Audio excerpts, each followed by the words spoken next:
The partisan divide in Washington, always exacerbated in an election year, is roiling the political climate, which 20% of affluent investors consider to be the most serious threat to achieving their financial goals at this time.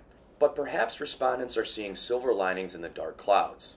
3 months ago, when this question was last asked, 30% saw this as their biggest obstacle to achieving their financial goals. Gridlock in Washington has a direct impact on the economy, as witnessed by the ongoing budget debates about reducing the country's deficit and the extension or repeal of tax cuts.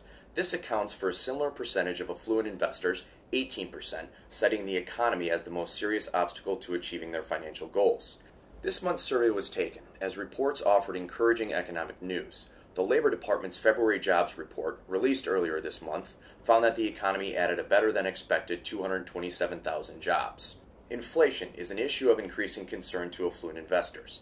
8%, up from 5% in December, consider it the most serious obstacle to achieving their financial goals. Another issue that we're going to continue to monitor is in regards to President Obama's health care reform law. Just this past Monday, March 26th, the Supreme Court began hearing initial arguments both for and against the president's health care reform law.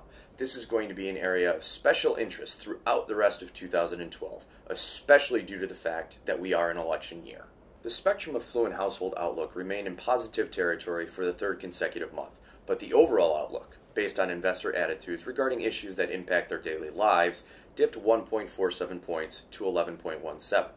Of the four components that comprise the Affluent Household Outlook, company health experienced the biggest drop, 6.71 points to 2.64. Also down was household income, 1.47 points to 7.42.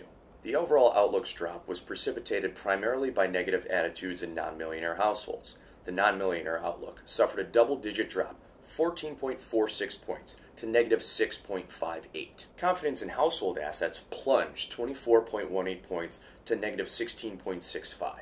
The economy dropped 15.03 points to negative 3.94, and the household income component dropped 14.8 points to negative 5.90.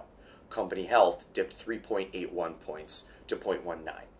The overall millionaire outlook edged up 2.04 points to 19.21, the highest level in a year. Increased confidence in household income up 2.73 points to 13.46, and household assets up 8.03 points to 35.47, the highest level since October of 2007, were not enough to offset drops in the economy. Down 8.09 points to 24.16, but still the highest level in a year, and company health down 10.69 points to 3.76. Looking forward, we'll continue to monitor stock market conditions through the end of the month and hope that the strong gains we have seen thus far in the first quarter remain intact. We are also looking forward to the unemployment number that will be coming out the first week of April, which will be looked at with much interest as we start the second quarter. Until next month, once again, I'm Randy Wostratzky with the Spectrem Group. Thank you for watching.